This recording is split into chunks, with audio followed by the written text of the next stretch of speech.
Hey, if you're a fan of Def Leppard, I think you're going to enjoy this video. We made a video not long ago where we were talking about Quiet Riot and the album Metal Health and kind of the impact that it had on bringing heavy metal into the mainstream. And the article we looked at that day also mentioned how Pyromania had around the same time was having that same kind of impact on the world of hard rock and heavy metal. And so it got me thinking back again about Def Leppard and about the change, the impact that it had in those early days. But then I stumbled across this article and it brought a couple of things up that I thought would be, that you'd find interesting to think about. And so this was printed in the Messenger Inquirer, December 4th of 1987. And so to put this in perspective, Pyromania came out on January 20th of 1983. Hysteria came out on August 3rd of 1987. And so you had basically like 4 years there. And I remember waiting for this album to come out. It's the one that you see on the screen right now. This is Hysteria, if you didn't know. And I remember waiting for this album to come out because there were so many of us that had loved Def Leppard. You know, we loved Pyromania. Matter of fact, somebody like me, if you're about my age, that was probably the first time you heard of them. And then you go back and you buy High and Dry and On Through the Night, and you're like, oh my gosh, I absolutely love these guys. And so we were so excited for this next album, Hysteria, to come out. And I've made no secret on this channel, and I know not everybody shares my opinion about this, but when this album came out, it was something of a disappointment because they had that just kind of hard rock energy, that almost AC/DC energy, especially on High and Dry, and of course they did because Mutt Lange had produced it. And when they got to this album, it had gone so poppy that for me personally, it was a little bit of a letdown. But you can't deny the fact that it was just a beast, a monster hit. I mean, it blew away anything they ever did before this and after. There was just nothing like it. Most bands never sell as many albums as this one album sold. I mean, it was just unbelievable what this thing ended up doing. So anyway, even though it wasn't, it's actually another one of those things where I've talked about this before. Sometimes it's easier to accept an album if I remove the preconceived notions. So for example, if this wasn't under the name Def Leppard, if it was some other thing, I probably wouldn't judge it the same way. I'd probably like it a lot more, but because I went at it, with the High and Dry and Pyromania, then when this comes out, it was just like, it wasn't. But anyway, again, there's no denying, love it or hate it, there's no denying the massive, massive success and massive impact of this album. And so anyway, the reason I bring this up is because I found this article where they were just kind of talking about Def Leppard and about the difficulty they had putting this album out. But as we talk about the impact that Pyromania and Metal Health had on the world of bringing heavy metal into the mainstream, it did something else. And this article talks about it, and that's what I wanted to share with you. Anyway, it's not very long, and I think you'll find this interesting. So the title of this article is Def Leppard Tries to Change Bad Spots. And then, of course, here's a picture of the band. Over here on the left, there's Rick Allen in the bottom left. Steve Clark there standing up right behind him. Rick Savage is kneeling down kind of in the middle. And then Joe Elliott and Phil Collen there standing up. Okay. Erie, Pennsylvania. Pop metal pioneers Def Leppard are deftly attempting a comeback after 4 years of mishap, misfortune, and what lead singer Joe Elliott calls mass hysteria. The British hard rockers' 1983 Pyromania was a breakthrough album for its genre. The first successful fusion of the aggressive rhythm of heavy metal and the sing-along lyrics of mainstream top 40. Only Michael Jackson's mega-selling Thriller kept it from reaching number 1 on Billboard's Top 200 album chart. Pyromania went where no hard rock LP had gone before, selling 6.7 million copies. Songs such as Photograph, Foolin', Rock of Ages, Rock Rock Till You Drop became staples not only of album-oriented rock stations and music television, but of contemporary hit radio, which until then rarely played headbanger rock. And to be honest, Pyromania, I loved every single song on that album. And similarly, High and Dry. I actually think High and Dry was a better album, but both of them, just front to back, start to finish, it was all good. It was just all really, really great songwriting, great production, great performance. It was just, and the songs were just catchy and just kind of awesome. The album spawned a succession. This is the part right here. The album spawned a succession of sound-alike records from groups such as Bon Jovi and Cinderella, who realized you could actually have a heavy-sounding record, still play basically hard rock, and sell more than just a couple of million copies, said Def Leppard bassist Rick Savage. Okay, now, this is the thing that struck me. So we were having this conversation and a bunch of people commented on that Quiet Riot video because a lot of people credit, again, Quiet Riot Metal Health with being this thing that brings heavy metal into the mainstream. But that article, again, that we read also mentioned that Pyromania around the same time was doing something similar. But what Metal Health didn't do, that Pyromania did do, and it didn't really occur to me until I read this, and argue with me, correct me if I'm wrong about this, but there weren't a lot of bands out there that just went off and tried to copy the Quiet Riot sound after Metal Health came out. But it said here, sound-alike records from groups such as Bon Jovi and Cinderella, who realized you could actually have a heavy-sounding record.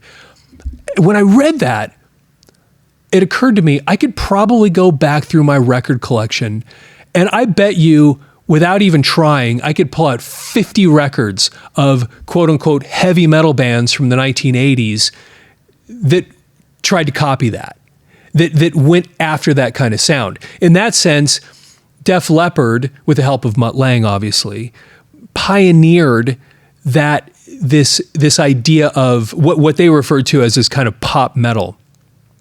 And so what my question was, you know, they mentioned Bon Jovi and Cinderella right there in that paragraph, but my question for you is, who are these other people? Because it'd be interesting to start thinking about all these other bands that really felt that impact, where that sound and the success of Pyromania, what they did with that pop metal, that as Rick Savage puts it here, you could actually have a heavy sounding record still playing basically hard rock and sell more than just a couple of million copies. How many other bands tried to do that, and who were they? And so just put down in the notes, start thinking about all these other bands. Be interesting to think about that really tried to do that. Because like I said, I bet you I could go back to my record collection right now and just go ding, ding, ding, ding, ding, ding, ding, and go, these are bands that for all intents and purposes, after that Pyromania hit and that sound was so successful that all these other people tried to then copy it. Now, this is interesting where they go with it in this article, though.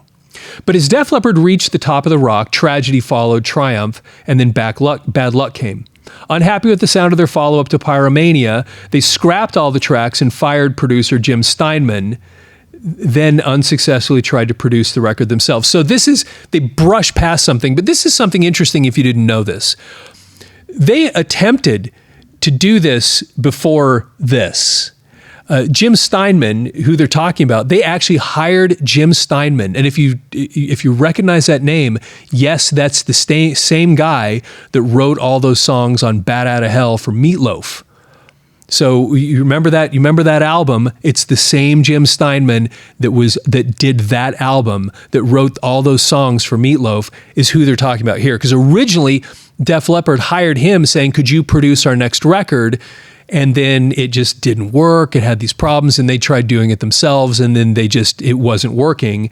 And then they go on, it says, drummer Richard Allen lost his left arm when he flipped over his Corvette, idling the group until an electronic drum kit was designed that allowed Allen to use his left leg to compensate for his missing arm. So they're just listing all these kind of mishaps that they had. And that was obviously a big one. I mean, that caused some major major slowdowns.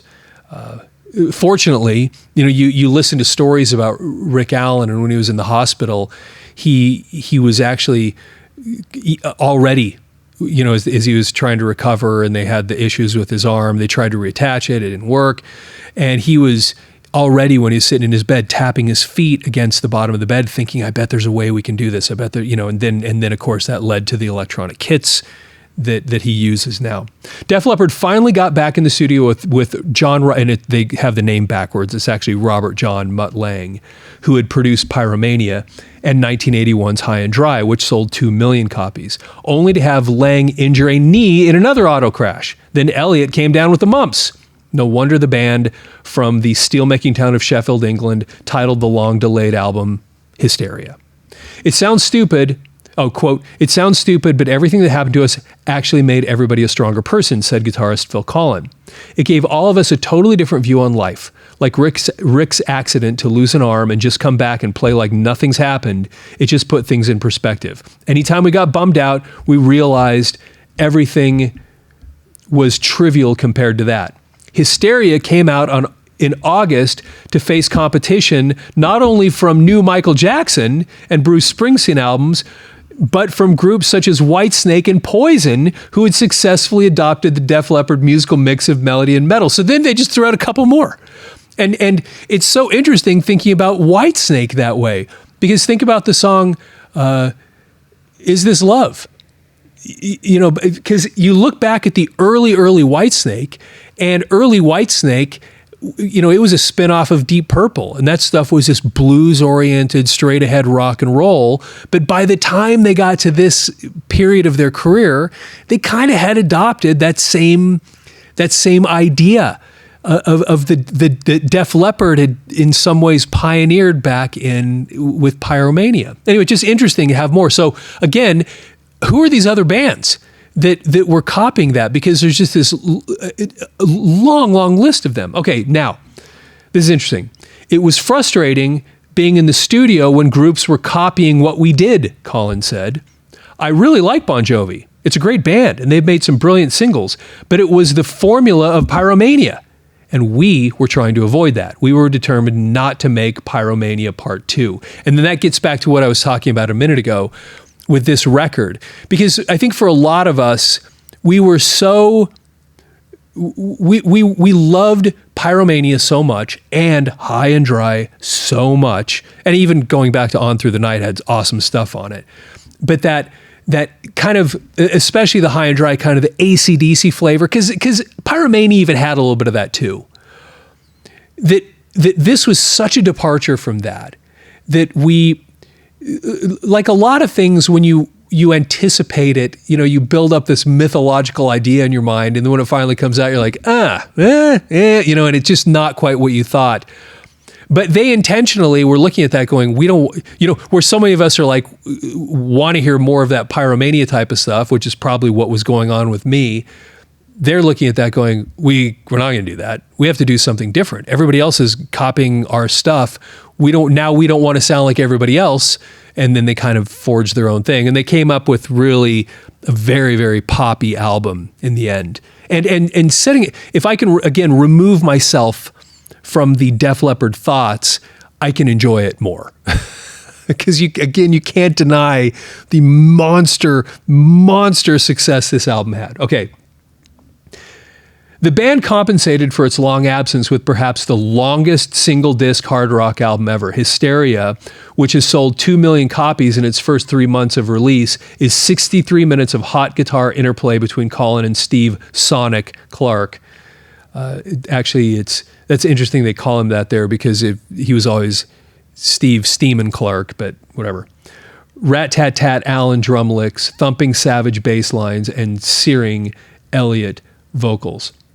And again, they talk about selling 2 million copies here. I mean, they dwarfed that number. This is December of 1987, so the album is 4 months old at this point when this article is being written. By the time this thing was finished, I mean, it had dwarfed that 2 million many, many, many times over. Okay. Animal, the album's second single, is nearing the top 40, helping hype attendance for the group's first U.S. tour in 4 years. The group performs on an unusual Rock in the Round stage, over which 30 tons of equipment are mounted in the middle of the arena rather than one end, affording better acoustics and sightlines. A road crew of 48 is required to assemble the state-of-the-art stage each night. I actually saw them on that tour too, when they did the round. I've seen Def Leppard actually several times now. I saw them on the Pyromania tour, opening up for Billy Squier. And I saw them on this tour, and I've seen them since. I don't think they're a great live band necessarily, but they write great music. They write great music. It's catchy, it's fun, and they're and of course with Robert Lange, Mutt Lange making the stuff, it was just spectacular. You know, the sound quality combined with the songwriting, and you don't even have to like it to appreciate the fact that it was just sonically, all of these things were truly amazing, and the guys had written some great music. Anyway, you find that interesting. Again, getting back to that original discussion, which was what spawned this for me, was this discussion of, you know, Quiet Riot, who so many people credit with bringing heavy metal into the mainstream. But you also look at that and go, but in a sense, Pyromania did that too, although Pyromania was arguably much more poppy than Quiet Riot's Metal Health was. I don't know.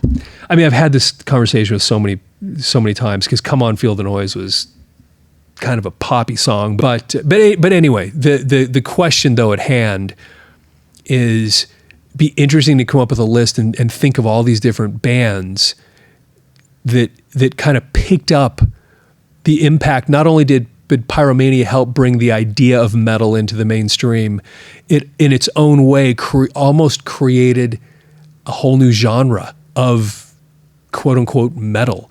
And if I'm wrong about that, tell me where I'm wrong. But I'm pulling that out of what this article's saying, and I think they're right.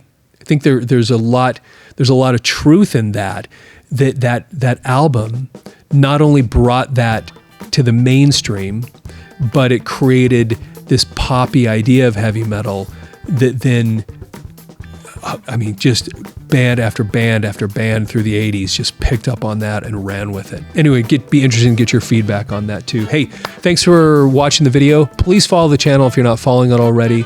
Love to get your feedback again, and always, of course, like the video. And if you like this stuff, probably know somebody else who would like it too. So share this with all your friends. We really appreciate that. And with that, have yourself a fantastic day.